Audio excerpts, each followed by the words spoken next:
में हमारे पास दो ऑप्शंस होते हैं, या तो आप बोर्ड के प्रिपरेशन करने लगो या फिर आप अपने पुराने गोल नीट के लिए फोकस हो। अगर मैं 12th में टॉप भी कर जाती हूँ तो सब लोग मुझे कितने दिनों तक याद रखेंगे? 1 साल, 2 साल, 3 साल। नीट अगर मैं निकाल लेती हूँ तो मेरा लाइफ में एक स्टेबिलिटी आ जाएगी। जब मैंने नीट दिया तो उस टाइम में फर्स्ट अटेम्प्ट में मेरे 491 मार्क्स थे। वो रिजल्ट दिखने के बाद ही मेरी आंखों में आंसू आने रुक ही नहीं रहे थे। ये कि खाना भी मैंने नहीं खाया था उस दिन। क्या तुमने अपना बेस्ट दे दिया? तुमने अपना 100% इसमें दिया। लास्ट दिन तक तुम क्या कंसिस्टेंसी थे? सारे चैप्टर्स ऐसे थे जो तुम्हें आते थे। नहीं, मैं वापस से ट्राई करूंगी, मैं फिर से दूंगी।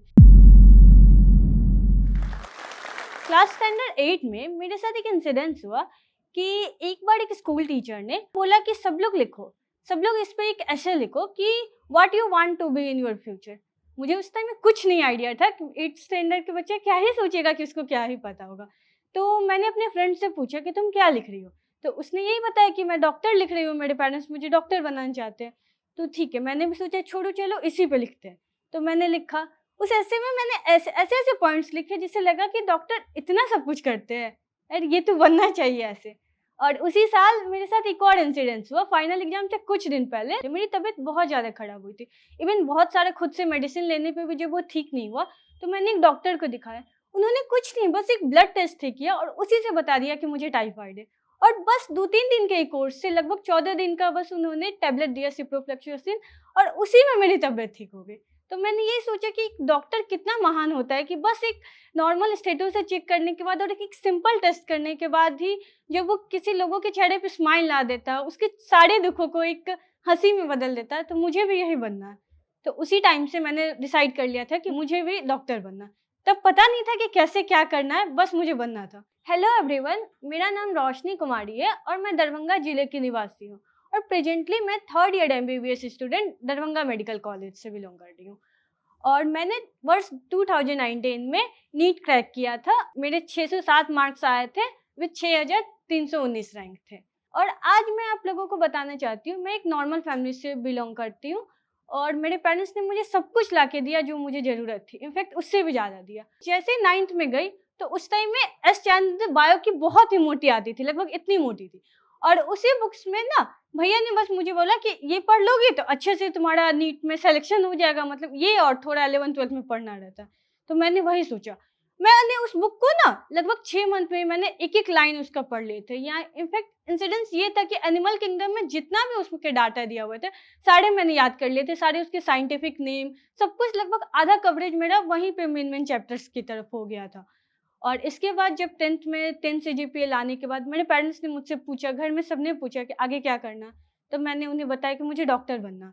तो उन्होंने कहा कि ठीक है, कहाँ से पढ़ाई करनी है? आगे जाना है, कहीं बाहर जाना है या यहीं दरभंगा से प्रिपेयर करना? मुझे बाहर जाने से बहुत डर लगता है। पता नहीं फैमिली के बारे में सोच के कि मैं बाहर कैसे सर्वाइव करूँगी? तो मैंने बोला कि नहीं। और तब मैंने न्यूज़पेपर में बस 1-2 लोगों का इंटरव्यू देखा था कि दरभंगा से भी क्रैक किया जा सकता है। तो मैंने सोचा कि मैं यहीं से पढ़ूँगी, दरभंगा से ही पढ़ूँगी। फिर यहाँ मैंने इंडिविजुअल ट्यूशन्स लिए। ट्यूशन्स की टाइमिंग, जैसे कुछ ट्यूशन्स मेरे फिज़िक्स के ट्यूशन सुबह 7 बजे थे, केमिस्ट्री के ट्यूशन शाम में 1 बजे थे और बायो के ट्यूशन 2 बजे थे। तो ये सारे टाइमिंग के बीच में साथ-साथ तो सबने मैं स्टार्टिंग में और एक मैंने एक्स्ट्रा में मैथ्स भी लिया था, तो मैथ्स के ट्यूशन लगभग 9 बजे थे। तो इन सारे टाइमिंग के बीच में ना सब लोग ये सब सोचते थे कि कैसे मैनेज होगा। तो मैं इस टाइम को इस तरह से यूटिलाइज़ करके लेती थी। जैसे 7 से 8 फिज़िक्स पढ़ने के बाद क्या करती थी, 8 से 9 में ना जो भी मेरे फ्रेंड्स थे उसके साथ हम लोग मिलके एक हेल्दी डिस्कशन कर लेते थे। जैसे जो मैंने आज टॉपिक पढ़ा या जो बायो का ही कुछ पढ़ा, फिज़िक्स के कुछ क्वेश्चन नहीं बन रहा तो हम लोग साथ में ही कर लेते थे वहीं पे बैठे-बैठे। फिर 9 से 10 मैथ्स के ट्यूशन करने के बाद जब वापस मैं घर आती थी, तो नाश्ता करने के बाद मैं यही सोचती थी कि अरे अब तो थोड़ी देर में जाना है। बहुत सारे बच्चे तो यही सोचेंगे कि अब थोड़ी देर में जाना है। उस टाइम में मैं एक पॉजिटिव थिंकिंग लेती थी कि अगर मैं नॉर्मली अगर कहीं मुझे जाना भी नहीं रहता तो मैं कितनी देर पढ़ती? 2 घंटा, ढाई घंटा, 3 घंटा, उसके बाद तो मेरे को ब्रेक चाहिए ही। वही ब्रेक मेरा क्या कोचिंग के रूप में मैं लेती हूँ। तो वही मैंने ऐसे किया, 10:30 से 12:30 या पौने 1 तक पढ़ा, फिर उसके बाद खाना खा के मैं ट्यूशन की तरफ चली जाती थी। और मैंने पढ़ने का शेड्यूल कुछ इस तरह से रखा था कि जो सबसे मुश्किल सब्जेक्ट, जैसे सब लोग बोलते हैं कि फिज़िक्स बहुत ही हार्ड होता, तो मैंने फिज़िक्स को सबसे उस टाइम में रखा कि जिस टाइम में मेरा कंसंट्रेशन लेवल सबसे ज़्यादा हाई होता है। जैसे कि स्कूल से ही हमें सिखाया जाता है कि शाम को 2-3 घंटे तो पढ़ना ही पढ़ना है। तो मैंने वही रखा कि शाम को नाश्ता करने के बाद 7 से 10:30 जब तक फिज़िक्स का आज का कंप्लीट ना हो जाए तब तक मैं फिज़िक्स ही पढ़ूँगी। तो यही मैंने सोचा और शाम को हमेशा फिज़िक्स रखा और ट्यूशन से आने के बाद थोड़ा माइंड थका हुआ रहता और बायो थोड़ा पीसफुल सब्जेक्ट है, तो उस टाइम में बायो रखा और बीच के टाइम में मैंने केमिस्ट्री को रखा। 11 तो इसी तरह हंसी खुशी में बीत गया। फिर जब 12th में मैं गई तो 12th में हमारे पास 2 ऑप्शंस होते, या तो आप बोर्ड के प्रिपरेशन करने लगो या फिर आप अपने पुराने गोल नीट के लिए फोकस हो। मेरे मन में मैंने अपने आप से पूछा कि मुझे अगर मैं 12th में टॉप भी कर जाती हूँ तो सब लोग मुझे कितने दिनों तक याद रखेंगे? 1 साल, 2 साल, 3 साल, हर साल नए-नए टॉपर आते हैं, वो तो मुझे भूल ही जाएँगे और हमसे भी अच्छा करके जाएँगे। तो क्यों ना मैं नीट अगर मैं निकाल लेती हूँ, तो मेरा लाइफ तो मतलब एक एक लाइफ में एक स्टेबिलिटी आ जाएगी कि एटलीस्ट 5 साढ़े 5 साल तक हम एक रेप्यूटेड कॉलेज में पढ़ेंगे। और अगर अच्छे से पढ़ने के बाद अगर हम किसी लोगों का दुःख दूर करते हैं, तबीयत ठीक करते हैं, उनको ट्रीट करते हैं, तो वो पेशेंट तो लाइफ टाइम मुझे दुआ देगा। तो क्या ही फ़ायदा, बस एक बोर्ड्स तो। और अगर मैं शिद्दत से पढ़ाई करूँगी अभी 12 जब मैं नीट क्रैक कर रही हूँ, तो क्या 12th में मेरे को पासिंग मार्क नहीं आएँगे? तो यही मैंने सोच के लास्ट टाइम तक एटलीस्ट चाहे कितना भी लास्ट हो, लगभग मेरा 6 फ़ेब से एग्ज़ाम था। बिहार बोर्ड से मैंने 11-12 किया था, तो मेरा 6 फ़ेब से एग्ज़ाम था। मैंने 26 जनवरी तक पूरा ही मैंने बस नीट के लिए पढ़े थे। बस लास्ट के कुछ हफ्तों में मैंने बिहार बोर्ड के लिए पढ़ा था और बोर्ड्स के लिए पढ़ा था। प्लस मेरे साथ एक और ये प्रॉब्लम आई थी कि 12th में ना ये होता है कि सब लोग क्या करते हैं कि ना आगे 12th के ही ओर में इतना ज़्यादा आगे हो जाते हैं कि वो 11th को रिवीजन करना भूल जाते हैं। मैंने ऐसा कभी नहीं किया। मेरा मन एक ही रहता था कि भले हम आगे का नहीं पढ़े, आगे का अगर मैं भूल जाती हूँ लेकिन आगे का नहीं पढ़ो वो चलेगा, आगे का बैकलॉग लगे लेकिन पीछे का कभी भी छूटना नहीं चाहिए। मैं हमेशा यही करती थी कि सुबह में जैसे 4 बजे सब लोग बोलते थे कि अच्छा कंसंट्रेशन आता है, तो मैं भी कोशिश करती थी सुबह 4 बजे उठने का। तो सुबह 4 बजे ही उठ के मैं उस टाइम 11th का बायो को रिवीजन करती थी और शाम में जिस टाइम में 3 बजे के करीब जब मैं 12th का बायो देख लेती थी, फिर बीच में केमिस्ट्री रखती थी उस टाइम में और रात को वही फिजिक्स का टाइमिंग रखती थी। और जब भी मुझे छुट्टी मिलता था, वैकेशन मिलता था, उस टाइम में मैं 11th पढ़ती थी। क्योंकि यही मेरे लिए था कि 11th भूलना नहीं है। वो भूल गए तो लगभग लगेगा कि नीट की कॉम्पिटिशन से पहले ही तो बाहर है।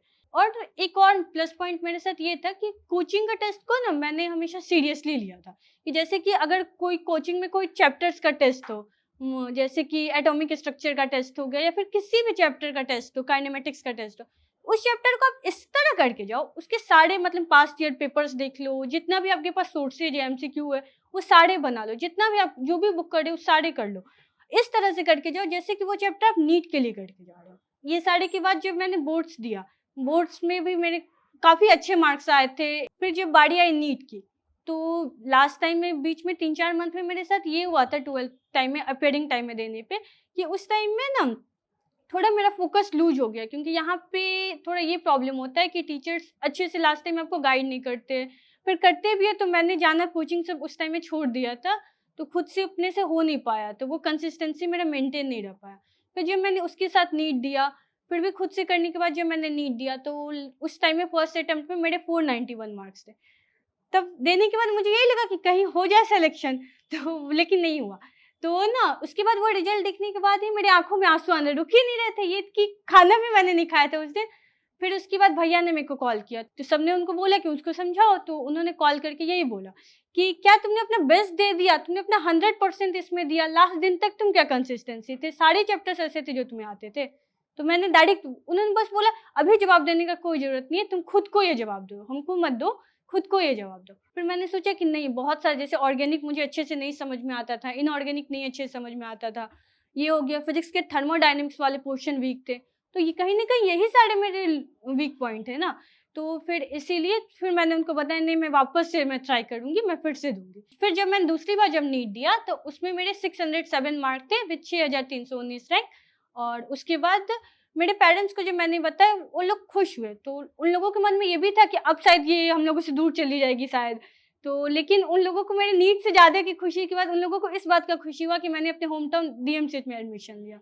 तो इस बात का उन्हें ज़्यादा खुशी हुआ। तो इस तरह से ये थी मेरी कहानी। लेकिन ये देखा आप सबों ने कि फर्स्ट अटेम्प्ट में मेरे 491 मार्क्स थे और सेकंड अटेम्प्ट में मेरे 607 मार्क्स थे। तो इतने सारे मार्क्स का गैप बस कुछ स्ट्रेटजी से आई, जो कि मैंने जहाँ पे मैंने फर्स्ट अटेम्प्ट में जो सारी गलतियाँ की उसको मैंने सेकंड अटेम्प्ट में सुधारा। जैसे कि गलतियों को लेके ये देख ले कि फर्स्ट अटेम्प्ट में मैंने ज़्यादा टेस्ट नहीं दिए थे। बिना टेस्ट दिए हुए डायरेक्ट मैं वहाँ वो डायरेक्ट नीट में ही बैठ गई। तो एक ये थी कि मुझे अपनी गलतियों का ज़्यादा एहसास नहीं था कि कहाँ पे मैं लैग कर रही हूँ, किस टॉपिक पे मुझे ज़्यादा मेहनत करना है। तो एक ये हो गया।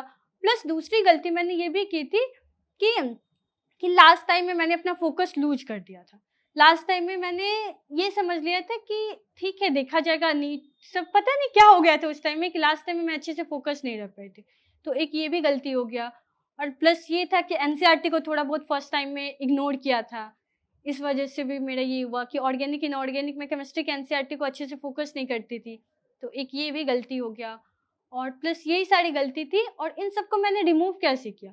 तो रिमूव करने के लिए मैंने कुछ ये सारे तरीके अपनाए कि जो भी टेस्ट दिए उसमें मेरे गलती तो होती थी, वहाँ भी मैंने गलती होती थी, मार्क्स जाते थे। तो उस गलती को मैं क्या करती थी कि एरर कॉपी बनाती थी। उस एरर कॉपी में मैं जैसे कि मान लो काइनेमेटिक्स का टेस्ट दिया, उसमें मेरा ये क्वेश्चन गलत हुआ तो उस क्वेश्चन के साथ उस आंसर को लिख लेती थी कि हाँ, इसमें मेरे यहाँ पे गलती हो रहा है, ये फॉर्मूला मैंने अप्लाई नहीं किया।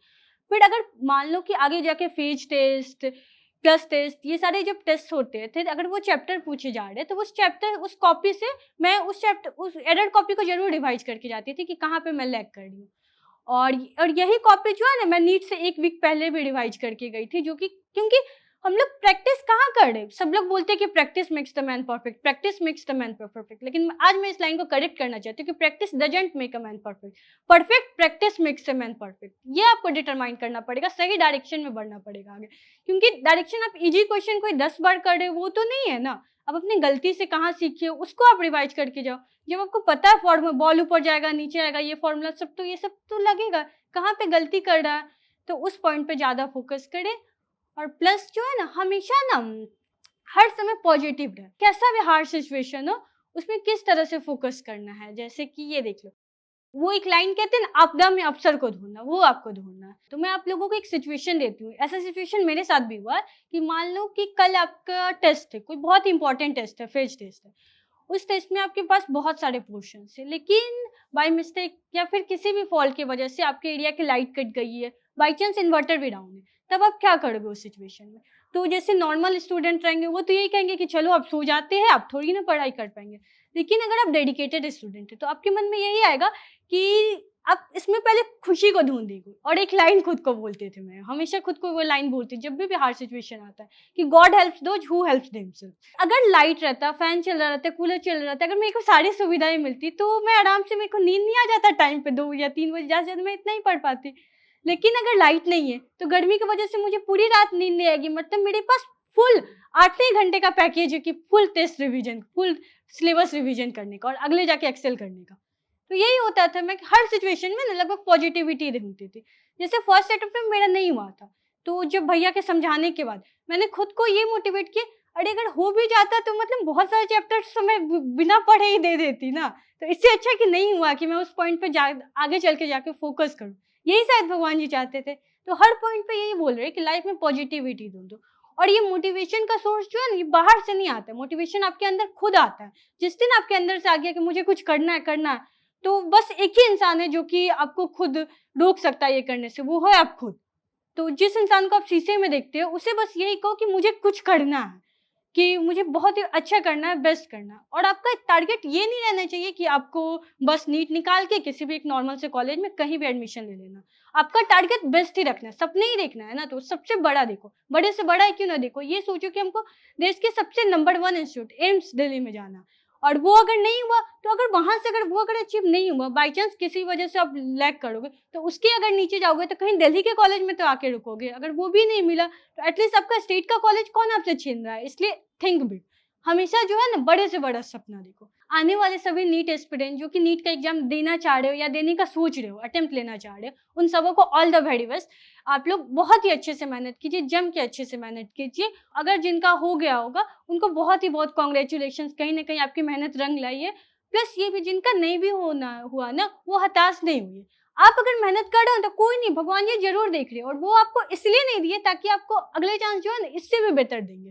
तो आप जम के मेहनत कीजिए, बस कभी भी खुद को होप नहीं खोना। आप लोग जल्दी से सिलेक्शन लीजिए और यहाँ पे आइए, हम लोग मिलते हैं जोश टॉक्स के मंच पे।